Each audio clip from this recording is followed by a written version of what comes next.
కుటుంబం అనే టాపిక్ మంచి కథ చెప్తా మీకు. అబ్బాయి పేరు రామ్ గోపాల్ వర్మ. 25 ఏళ్ళకి అతనికి పెళ్ళయింది. చక్కగా 3 పిల్లలు పుట్టారు. మామూలు పిల్లలు కాదు, వజ్రాల లాంటి పిల్లలు. పిల్లలందరూ రోజు హోంవర్క్ చేసుకుంటుంటారు ఇంట్లో. వైఫ్ని సినిమాకి తీసుకెళ్ళడం, బాధ్యతలు, కూరగాయలు తీసుకురావడం లాంటివి చేస్తుంటారు. పిల్లలు బాగా వృద్ధిలోకి వచ్చి పెద్దవాళ్ళు అయ్యారు. తర్వాత వర్మ గారు పోయారు. ఎలా ఉంది స్టోరీ? మా అందరూ ఇంట్లో జరిగే స్టోరీ అది. మీకు ఎలా అనిపిస్తుంది? హారర్ స్టోరీలా ఉందా లేక? హారర్ స్టోరీ కాదు, బోరింగ్ స్టోరీ అంతే. సో కుటుంబం అంటే మీకు బోరింగా హారరా? ఒకటి బోరింగ్, రెండోది అన్నెసెసరీ ఎమోషనల్ బ్యాగేజ్, అనవసరమైన బ్యాగేజ్. అంటే ఒంటరిగా ఉండటంలో ఉన్న హ్యాపీనెస్ని కుటుంబం ఉంటే కంప్లీట్గా కోల్పోతాం. కుటుంబంలో ఉంటూ ఒంటరిగా ఉండడం సాధ్యం కదా? అది పాసిబుల్ కాదు. ఎందుకంటే దానికి కుటుంబంలో ఉంటే మీకున్న పర్సనల్ ఇంట్రెస్ట్ను మిగతా కుటుంబ సభ్యుల కోసం అణగదొక్కుతూ ఉండాలి. అణగదొక్కలేనప్పుడు వివాదాలు వస్తాయి, గొడవలు వస్తాయి, దెబ్బలాటలు వస్తాయి, నాకు కనిపించకుండా పోని ఇలాంటి ఆస్పెక్ట్స్ అనేది నాకు చిరాకు. సొసైటీ నిలబడేదే కుటుంబ వ్యవస్థ మీద. అమ్మ నాన్న ఒంట్లో బాగాలేనప్పుడు చూసుకోవడాలు, గివింగ్, లవింగ్, షేరింగ్, హగ్గింగ్, ఇవన్నీ మీ డిక్షనరీలో లేవా? కుటుంబం డెఫినెట్గా మనం ఇంకో ఎపిసోడ్ కూడా దీని గురించి మాట్లాడడం. దాని వలన ఫ్యామిలీ అనేది it is one of the most principal elements of society particular time పీరియడ్లో, ఎక్కడ ఆరిజిన్ అయినప్పుడు. కానీ అంటే ఇప్పుడు కొంతమందికి ఫ్రెండ్స్ కావాలి, లేకపోతే ఒక వీక్ మైండ్ సెట్ ఉన్నప్పుడు, కానీ ఒక కంటిన్యూస్గా ఒక ఎమోషనల్ బాండింగ్, లేకపోతే కష్టం వచ్చినప్పుడు చెప్పుకోవటానికి ఎవరో ఉండాలి. కాబట్టి వాళ్ళకి ఫ్రెండ్స్, కుటుంబ సభ్యులు లాంటి వాళ్ళు అవసరం అవుతారు. నాకు అలాంటి పరిస్థితి ఎప్పుడు రాదు అసలు. ఎందుకంటే నేను ఎప్పుడు లోగా ఫీల్ అవును, నేను ఎప్పుడు ఇంకొకటి సహాయం నేను అడగను. లోగా ఎందుకు ఫీల్ అవ్వరు అన్నది నేను ఫీల్ అవును, ఎందుకంటే నేను ఎప్పుడు హైలో ఉంటాను. కాబట్టి ఉదాహరణకి ఇప్పుడు కుటుంబం వచ్చింది కాబట్టి నా కుటుంబంలో 2 ఎక్స్పీరియన్స్ చెప్తాను మీకు. డెల్యూజనల్ స్టేట్ అనేది ఆల్మోస్ట్ సినిమా స్టేట్ అనేది నా ఫీలింగ్. సినిమా అనేది ఎల్యూజన్. ఎందుకంటే లేనిది ఉన్నట్టు మీరు తెర మీద కనిపించడానికి ఒక భ్రమ కలగజేయడానికి ట్రై చేస్తున్నారు ఆడియన్స్కి. నేను రియల్ లైఫ్లో కూడా అదే భ్రమలో ఉంటాను. So I live in a state of cinema. It's not about I live for cinema అంటలేదు, I live in a state of cinema which actually means creating your own world. నా మైండ్లో ఒక వరల్డ్, ఒక సినిమా నడుస్తుంది. ఆ సినిమాలో నేను ఒక పాత్ర వేస్తున్నాను. అప్పుడు ఏంటి, సినిమాని నేనే తీస్తున్నాను కాబట్టి నాకు అనుగుణంగా మలుచుకుంటూ ఉంటాను. సో అప్పుడు ఇప్పుడు ఫర్ ఎగ్జాంపుల్ నేను ఒక పర్టికులర్ టైంలో నాకు డివోర్స్ అయింది. నేను నియర్లీ 6 or 7 years, నాకు సరిగ్గా గుర్తులేదు, ఆ టైం పీరియడ్లో నా డాటర్ నేను చూడలేదు అసలు. ఎందుకంటే ఇప్పుడు తను నా వైఫ్తో ఉంటుంది, నేను ఎక్కడో బాంబేలో ఎక్కడ సినిమాలు చేస్తాను. సో అప్పుడు ఎప్పుడైనా ఒక ఇద్దరు విడిపోయినప్పుడు ఆబ్వియస్లీ మనస్పర్ధలు ఉంటాయి, ఏదో కారణాలు ఉంటాయి, వాటెవర్. అది ఉన్నప్పుడు మీ ఫాదర్ ఇలాంటి వాడు, లేకపోతే తన పిల్లలు వినేస్తారు అని చాలామందిని చూశాను నేను కూడా అంత బ్యాడ్ కాదు, నేను మంచోడిని అని కంటిన్యూస్గా పిల్లలకి చెప్పుకుంటాను. సో అది నేను నా ప్రైమరీ ఎయిమ్ అనేది సినిమా ఒక్కటే కాబట్టి నేను ఆ టైం నేను ఇవ్వలేను, ఆ టైం నేను ఇవ్వను అని కూడా నాకు తెలుసు. అందుకని కంప్లీట్గా నేను తన్ని నా వైఫ్ దగ్గర వదిలేసాను. నేను ఎప్పుడు ఫోన్ కూడా చేయలేదు, మాట్లాడలేదు. 7 years అయిన తర్వాత, అంటే ఒక తనకి 12 or 13 వచ్చిన తర్వాత ఫస్ట్ నేను కలిసిన ఓపెనింగ్ నేను నా డాటర్ రేవతికి చెప్పింది ఏంటంటే, నువ్వు నా గురించి ఎంతవరకు విన్నా అంతకన్నా వరస్ట్ మనిషి నేను. ఎందుకంటే నేను ఎంత వరస్ట్ మనిషో వేరే వాళ్ళకి తెలిసే ఆస్కారమే లేదు, నా ఒక్కడికి తెలుసు కాబట్టి చెప్తున్నాను. ఏమైనా కూడా చాలా తక్కువ నా గురించి. నేను ఎక్స్ట్రాడినరీ సెల్ఫిష్ పర్సన్ని, సెల్ఫ్ సెంటర్డ్ పర్సన్. నేను నా ఆనందం తప్పితే ఎవరి గురించి దేని గురించి నేను కేర్ చేయను. సో నువ్వు నా కూతురు కాబట్టి okay, I love you, but if you don't like me, I have no problem. నాకు ఇంకోళ్ళు నాకు మీద ఇష్టపడటం నాకు ఇష్టం లేదు. ఫస్ట్ ఆఫ్ ఆల్ నేను నాకున్న కెపాసిటీలో నీకు ఏదైనా ఫైనాన్షియల్ లేకపోతే ఏదైనా కాంటాక్ట్ ఇలాంటి హెల్ప్ చేయమంటే చేస్తాను, ఎప్పుడు నువ్వు అడిగినా. కానీ నీ కోసం నా టైము, నా మెంటల్ ఎనర్జీ ఇవ్వను. నీ స్కూల్లో ఎలా చదివావో నాకు అనవసరం. ఎప్పుడు నాకు ఒళ్ళు బాగోలేదంటే వచ్చి నీ పక్కన కూర్చుని మందు తిన్నావా అని నేను అడగను. ఇప్పుడు ఎవరైనా ఇలా మాట్లాడతారా అంటే మాట్లాడుకుంటే అది నాలో ఉన్న నిజం, అది నిజం నేను చెప్పేశాను. తర్వాత తను నాకు ఫ్రెండ్ అయిపోయింది. ఎందుకంటే నేను తన కూతురులా చూడలేదు కాబట్టి ఒక మనిషిగా చూసింది. మనిషిగా చూసినప్పుడు ఆటోమేటిక్గా ఫ్రెండ్ అయిపోయింది. సో ఇప్పుడు ఇవాళ రోజున ప్రాబబ్లీ తను కూడా నా మీద జోకులు వేస్తుంది. మీడియాలో ఏదో నా గురించి ఒక ఇదొచ్చో లేకపోతే నాకు ఎవరో అమ్మాయితో అఫైర్ ఉందంటే she also jokes with me because she also mentally cut off the relationship. కానీ క్లోజ్నెస్ వైజ్గా వస్తే తనకి నాకు ప్రాబ్లీ డాటర్ ఫాదర్ గానే ఎక్కువ క్లోజ్నెస్ ఉంది. ఇది ఒక one example I'm trying to say. ఇప్పుడు మా ఫాదరు మదరు అంటే ఐఎమ్ గ్రోయింగ్ టైంలో చెప్పింది స్టేట్ ఆఫ్ సినిమా అనే దానికి నేను ఒక ఎగ్జాంపుల్ ఇస్తాను. ఒకరోజు నేను చెన్నై నుంచి ఇంటికి వచ్చాను. ఇంటికి వచ్చి బాంబే వెళ్ళాలి, ఫ్లైట్ లేట్ అయిందని నిద్రపోతున్నాను మధ్యాహ్నం. మా సిస్టర్ నిద్ర లేపి బుజ్జి ఫోన్ చేశాడు భీమవరం నుంచి, అర్జెంటుగా మాడాలి.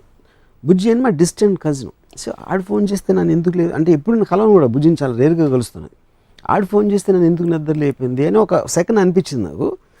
సరే వెళ్ళి ఫోన్ ఎత్తే అప్పుడు ల్యాండ్లైన్ టైంలో ఫాదర్కి హార్ట్ అటాక్ వచ్చింది రమ్మను.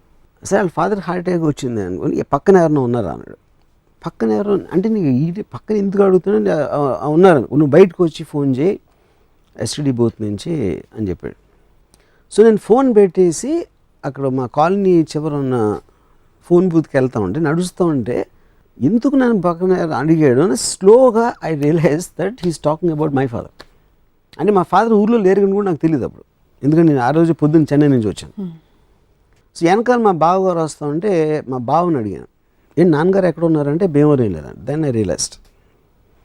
నేను ఎస్టీడీ బూత్లో నుంచి ఫోన్ చేస్తే ఏంటి బుజ్జి అంటే లేదు రాము పోయారు, ఇప్పుడు బాడీ అక్కడికి తీసుకురావాలా మీరు ఇక్కడికి వస్తారా అడుగుదామని ఫోన్ చేశానని చెప్పాడు. సరే లేదు ఇక్కడికి తీసుకొచ్చే అని చెప్పాను. అంటే నాకు I did not feel anything at all. నేను పక్కకు తిరిగి మా బావగారు చెప్పాను నాన్నగారికి హార్ట్ అటాక్ వచ్చిందంట అనగానే ఆయన అక్కడ రోడ్డు మీద చదివి పడిపోయారు. నేను తిరిగి ఒక 2-3 ఫోన్స్ చేసి మా అంకుల్స్కి వాళ్ళకి ఇలా వచ్చింది న్యూస్, మీరు మాత్రం ఇంటికి రావద్దు ఎవరు, నేను అమ్మని ప్రిపేర్ చేయాలని చెప్పి నేను అక్కడి నుంచి వెనక్కి నడుస్తా అమ్మకి ఎలా చెప్పాలి అనేది ఆలోచించి ఒక స్క్రీన్ ప్లే తయారు చేశాను. ఇంటికి వెళ్ళి నేను అమ్మ నాన్నకి ఏదో పెయిన్ వచ్చిందంట నేను ఇక్కడ తీసుకొచ్చామని చెప్పాను. మన ఇక్కడ హైదరాబాద్లో బెటర్ హాస్పిటల్ ఉంటుంది కదా, దానికి అమ్మ నేను ఏం లేదని అప్పుడు నేను ఎవరినో తీసుకొస్తా ఉంటే ఆ ఎవ్రీ 20 minutes ఆడితో ఫోన్ చేస్తున్నాను, ఎంతవరకు వచ్చారు, విజయవాడ వచ్చారా, ఇక్కడ వాడెవర్ మధ్యలో ఉండే ప్లేసెస్ నుంచి. సో టోటల్ వీళ్ళందరూ చుట్టాలకు తెలిసి వచ్చిన వాళ్ళందరినీ రోడ్లకి ఆ పక్కన ఈ పక్కన ఆపించేస్తున్నాను. అంటే ఇదంతా making a film actually. Why to create one effect on my mother, how to prepare her slowly ఆమె సింక్ అన్ని ఎలా చేయాలని స్క్రీన్ ప్లేలో నేను డైరెక్షన్ చేస్తున్నాను. ఫాదర్ పోయారు అనేది నేనేం ఫీల్ అవ్వాలనేది అసలు నేను మర్చిపోయినాను కంప్లీట్గా. అయిపోయిన తర్వాత ఒక పర్టికులర్ టైంలో మా గ్రాండ్ ఫాదర్ వచ్చేసి అంటే రాత్రి అయిపోయింది, అప్పటికి ఇంకా వస్తున్నారు దారిలో ఉన్నారు ఎలాంటివి మెయింటైన్ చేస్తారు. ఎప్పుడైతే మా గ్రాండ్ ఫాదర్ ఒక పర్టికులర్ టైంలో వచ్చి చెప్పనా అని అడిగితే వద్దు మనం లాస్ట్ మినిట్ వరకు చెప్పదని చెప్పాను. తర్వాత నేను నిద్రపోయిన తర్వాత ఒక 2 o'clock రాత్రి మా కజిన్ నిద్ర లేపి కారు వచ్చిందన్నాడు. నేను బయటకు వచ్చి కారు కొంచెం దూరం లాగుంది మా ఫాదర్ గారు. అది చూసి ఫస్ట్ టైం నాకు స్ట్రైక్ అయింది యాక్చువల్గా అసలు ఏంటి విషయం అనేది. అంటే సినిమాలోంచి రియల్ లైఫ్లోకి ఒక సెకండ్ వచ్చింది బయటికి. ఇమీడియట్గా లేదు కారు అక్కడికి తీసుకెళ్ళిపోండి, మనం పొద్దున్నే తీసుకొచ్చి ఇమీడియట్గా చేసి పంపించేద్దాం. ఆ కారు తీసుకెళ్ళిపోయారు. ఈ లోపల మా గ్రాండ్ ఫాదర్ చెప్పేశారు మదర్కి, తను షీ వాజ్ క్రైమ్. సో నేను వెళ్ళలేదు అక్కడికి, ఎందుకంటే I don't want to see her cry. తర్వాత పొద్దున్న అక్కడికి వెళ్ళి ఆ బాడీని బయటికి తీస్తూ ఉంటే మా సమ్ అంకుల్ ఎవరో ఉన్నారు, ఆ ప్రాక్టికల్ ఆస్పెక్ట్ ఆఫ్ బయటికి తీసుకొస్తూ ఉంటే ఆ కాలు కొంచెం టైప్ పెట్టండి అంటే అలాంటిది ఒక ఇన్స్ట్రక్షన్ ఇచ్చాడు. అంటే మనం ఫర్నిచర్ ఏదో తీస్తూ ఉంటే చెప్తాం కదా, ఒక ప్రాక్టికల్ ఆస్పెక్ట్ జరపటం అనేది. అలా మా ఫాదర్ని అంటున్నాడు అని ఒక టక్కని కోపం వచ్చింది. నాకు నార్మల్గా అసలు ఎప్పుడు కోపం రాదు, కానీ నా లాజికల్ బ్రెయిన్ అదొక ప్రాక్టికాలిటీ ఇన్స్ట్రక్షన్ ఇస్తున్నాడని నాకు తెలుసు. కానీ అనే విధానంలో నాకు అక్కడి నుంచి ఐ జస్ట్ వెంట్ ఆఫ్. నేను నడుచుకుంటే ఈ బంజారాస్ రోడ్ల మీద అంతా తిరిగేసి ఒక 1 hour ఫైనల్గా ఇంటికి రీచ్ అయిన తర్వాత ఎవరో వచ్చి నాకు మా ఫాదర్ విల్ రాశారు బాడీని హాస్పిటల్ డొనేట్ చేయాలి, ఐస్ డొనేషన్ చేయాలనేది. అది సరే నేను అందరూ ఏడుస్తూ ఉంటే నేను లోపలికి వెళ్ళి ఇలా నాన్నగారు ఇలా విల్ రాశారు అది ఇది అని చెప్తే, అండ్ ఆబ్వియస్లీ మిగతా చుట్టాలందరూ అలాంటి మామూలుగా అలౌ చేయరు కాబట్టి కన్జర్వేటివ్ పీపుల్ వాళ్ళు ఎగెయిన్స్ట్గా చెప్తున్నారు. నేను చెప్తే నీ ఇష్టం, నువ్వు తీసుకో, నువ్వే డిసైడ్ చేయాలి చెప్పింది మదర్. అప్పుడు నేను నాన్నగారు కావాల్సింది చేయాలి అని అనుకుని I went a go ahead and I డొనేషన్కి. సో ఆ ప్రసాద్ హాస్పిటల్ నుంచి ఎవరు వచ్చారు, ఇద్దరు నర్సులు, నాకు ఇంకా గుర్తున్నారు. వాళ్ళు ఒక ఆటో దిగి ఏదో నడుస్తూ నవ్వుతా జోకులు వేసుకుంటూ లోపలికి వెళ్తారు. నేను బయట నుంచి ఉన్నాను. అఫ్కోర్స్ వాళ్ళకి one more patient, so they can't connect the same way. వీళ్ళ ఇంట్లో రిలేటివ్స్ ఉన్నారు, వాళ్ళు ఉన్నారు అనేది క్వశ్చన్ కాదు. సో వాళ్ళు వెళ్ళి వాట్ ఎవర్ ప్రాసెస్ అందరినీ బయటికి పంపి దానికి సంబంధించిన మెడికల్ ప్రాసెస్ చేశారు. చేసిన తర్వాత ఫైనల్గా అప్పటి నుంచి బాడీ తీసుకెళ్ళే టైం వచ్చి నేను లోపలికి వెళ్ళేసరికి మదరు బాడీ పక్కన కూర్చొని ఏడుస్తున్నారు. వీళ్ళు చేసిన ప్రాసెస్లో అది కరెక్ట్గా చేయలేదా ఏం చేయలేదా, ఒక ఐలిడ్ అనేది కొంచెం తెలుస్తుంది. అంటే అది వాళ్ళ మిస్టేకా దా ప్రాసెస్ అనేది నాకు గురించి తెలియదు. అప్పుడు నాకు కోపం వచ్చింది సార్ నా మీద. అంటే పాయింట్ ఏంటంటే మా మదరు తనతోటి ఒక 40 years ఉంది. తనని ఆ పరిస్థితిలో మా ఫాదర్ని చూపించాల్సిన డెసిషన్ తీసుకుంది నేను. Of course I didn't know that's how it will be.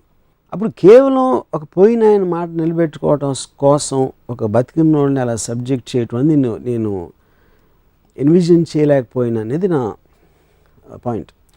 So అది ఐ థింక్ నేను చాలా ఫ్లాపులు తీసాను, కానీ that is the biggest flop I made in my life. Flop అనేది మీ డెసిషన్ గోయింగ్ రాంగ్, సినిమా అనేది కాదు, చాలా ఉంటాయి దాంట్లో. ఇప్పుడు కూడా నేను మా మదర్ని వీళ్ళందరినీ చూస్తున్నాను, కానీ ఆ రోజు రాత్రి ఒక విచిత్రమైన సౌండ్ వచ్చింది. ఏంటని చూస్తే మా బ్రదర్ ఏడుస్తున్నాడు. మా బ్రదర్ ఏడవడం నా లైఫ్లో ఎప్పుడు చూడలేదు. సో మా బ్రదర్ ఏడిస్తే సౌండ్ ఇలా వస్తుందా అంటే ఒక సౌండ్ ఎఫెక్ట్ లాగా చూస్తున్నాను. ఇది అయిపోయిన తర్వాత టోటల్గా అయిపోయింది. నేను మళ్ళీ ఒక 2 days అయ్యాక బాంబే వెళ్ళాను. నసిరుద్దీన్ షా యాక్టర్ని ఏదో దాన్ని కలవటానికి వెళ్తే నసిరుద్దీన్ షా సడన్గా, అరే రాము ఇప్పుడే విన్నాను, అంటే ఆబ్వియస్లీ హిందీలో జరిగింది కాన్వర్జేషను, మీ మదర్ పోయారంట కదా, ఐఎమ్ వెరీ సారీ అంటే ఆబ్వియస్లీ తనకి ఏదో రాంగ్ ఇన్ఫర్మేషన్ వచ్చింది.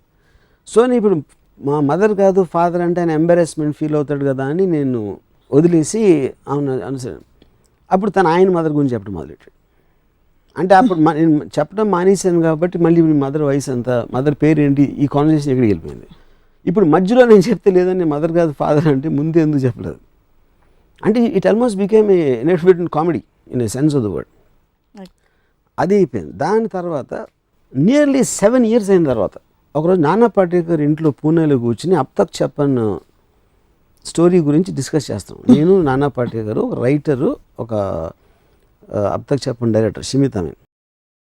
ఏదో అందులో నానా పాటేకర్ వైఫ్ చచ్చిపోయినప్పుడు ఏమవ్వాలి సీన్లో రియాక్షన్ అనేది డిస్కస్ చేస్తా నానా పాటేకర్కి నేను చెప్పాను ఇన్సిడెంట్ మా ఫాదర్ గురించి. చెప్పినప్పుడు ఆ చెప్తా మధ్యలో స్టార్ట్ క్రైమ్. అంటే నియర్లీ 7-8 years తర్వాత అంతవరకు ఏడలేదు. అంటే అది సినిమా నుంచి బయటికి రావటమా, వేరే కాంటెక్స్ట్లో నేను ఆ మెమరీ అంతవరకు ఎప్పుడు నేను ఫీల్ అవ్వలేదా, I find it very difficult to understand. ఏంటి దానికి రీజన్ అనేది ఎలా ఉంటుంది, ఎందుకు వస్తుంది అనేది till today I can't understand that. So ఒక విధంగా చూస్తే మా ఫాదర్ పోయినప్పుడు ఏమీ ఫీల్ అవ్వకుండా నేను స్టోరీలు చేస్తున్నాను, స్క్రీన్ ప్లేలు చేస్తున్నాను, క్యారెక్టర్స్ క్రియేట్ చేస్తున్నాను, అబద్ధాలు చెప్తున్నాను, దాంట్లో బిజీగా ఉన్నాను. దాని తర్వాత నసిరుద్దీన్ షాతో మాట్లాడితే ఒక విధమైన కామెడీలాగా చూస్తున్నాను దాన్ని. ఇవన్నీ అయిపోయి ఇంకోటి ఏంటి, ఒక చాప్టర్ మర్చిపోయాను. మా మదర్కి నేను ఫోటోలు ఏం పెట్టదు మా ఇంట్లో, ఆ దండలన్నీ వేసి నాకు ఇష్టం ఉండదు. ఆ 10వ రోజు 13వ రోజు నాకు వద్దు. వాళ్ళందరూ వచ్చేవాళ్ళు మళ్ళీ వెళ్ళాలని వస్తారు, ఎవరికి ఏం ఫీలింగ్ ఉండదు. అండ్ నాకు ఈ చైర్లో వాట్ ఎవర్ అది వద్దు. Let's remember him for the happy times. అసలు ఆయన ఉన్నారు అని మనం అనుకుని అలా ఉందో, ఆయన గురించి ఆలోచించి అది చెయ్యొద్దు అని మా అమ్మకు ఒక లెక్చర్ ఇచ్చాను. లెక్చర్ ఇచ్చిన తర్వాత నెక్స్ట్ డే మళ్ళీ మా అమ్మ యాడ్ అవుట్ అయినాను. నా లెక్చర్ పని చేయలేదని నాకు కోపం వచ్చింది. ఇంత చెప్పినా కూడా అర్థం చేసుకోలేదంటే. సో ఇలాంటి ఆస్పెక్ట్స్ అన్నీ జరిగినాయి ఏది ఈ ఇయర్స్లో. కానీ నేను ఏడ్చింది మాత్రం 7 ఏళ్ళ తర్వాత నాన్న పాటేకర్ ఇంట్లో ఏడ్చాను. సో అది ఏంటో అసలు ఐ కాంట్, అంటే ఒక ఎమోషన్ని సప్రెస్ చేసి దాన్ని I didn't want to express లేకపోతే ఏంటి అనేది నాకు తెలియదు. కానీ ఈ హోల్ థింగ్ ఫ్యామిలీలో ఒక పర్టికులర్ ఆస్పెక్ట్ అంటే నాకు, because you have some kind of relationship, వాళ్ళు ఏమైనా చేసినా చేయకపోయినా వాళ్ళకి ఏమి జరిగినా అనేది ఒక ఎడిషనల్ బర్డెన్ అయిపోతుంది. ఆ బర్డెన్కి సమానంగా ప్రెషర్ వస్తుందా రాదా అనేది నాకు తెలియదు. అదంటే జనరలైజ్ చేయను. అది ఈచ్ ఫ్యామిలీలో ఒక డిఫరెంట్ ఆస్పెక్ట్ ఉంటుంది. దాని వాళ్ళకున్న ఎక్స్పీరియన్సెస్ బట్టి, ఆ ఫ్యామిలీలో ఉన్న మనుషులు బట్టి. సో నాకు జనరల్గా ఇప్పుడు నేను చుట్టాలు కానీ లేకపోతే అసలు ఎప్పుడు వెళ్ళను, ఎవరి ఇంటికి నేను వెళ్ళను. ఒక ఫ్యామిలీ అనే ఒక యూనిట్ ఉంటేనే అసలు నేను ఒక ఏముంటుందని, ఇప్పుడు బాంబేలో నా కజిన్ ఒకడు ఉన్నాడు, నా బిల్డింగ్లో ఉంటాడు. నేను సాధారణంగా నా దగ్గర రమ్మంటాను కానీ వాళ్ళ ఇంటికి నేను వెళ్ళను. ఎందుకంటే ఇంటికి వెళ్ళేటప్పటికి ఆ కిచెను ఇది ఫ్యామిలీ తాలూకు అట్మాస్ఫియర్ ఉంటుంది కదా, అసలు ఐ కాంట్ స్టాండ్ దట్. నాకు ఇంకోటి పిల్లలు అంటే ఇష్టం ఉండదు. పిల్లలు ఎందుకు ఇష్టం ఉండదు అంటే 2 కారణాలు. ఒకటి, వాళ్ళ వల్ల నా ఏజ్ గుర్తొస్తుంది అని హేట్ టు ఫీల్ ఓల్డ్ ఒకటే. రెండో పాయింట్ ఏంటంటే వాళ్ళు ఉంటే నా మాట ఎవరు వినరు. And I'd like to be the centre of attention. నేను ఎక్కడ ఉంటే అక్కడ. సో అప్పుడు నేను పెద్దవాళ్ళతో మాట్లాడుతూ ఉంటే వాళ్ళు వింటారు. చిన్నపిల్లలు అంటే బుయ్యి బుయ్యి కుయ్యి అని అడిగితే అంటే ఇంకా వాళ్ళు చచ్చినట్టు అడిగి చూస్తారు. సో పిల్లలు కుక్కలు ఉంటే నేను వెళ్ళను, ఎందుకంటే అటెన్షన్ వాళ్ళ మీద ఎక్కువ ఉంటుంది నా దగ్గర. సో ఒకటి ఆస్పెక్ట్, నేను ఒక కోల్డ్ బ్లడెడ్గా నా డాటర్తో చెప్పిన ఒక aspect. Second aspect, my father incident in terms of what all can come because of that.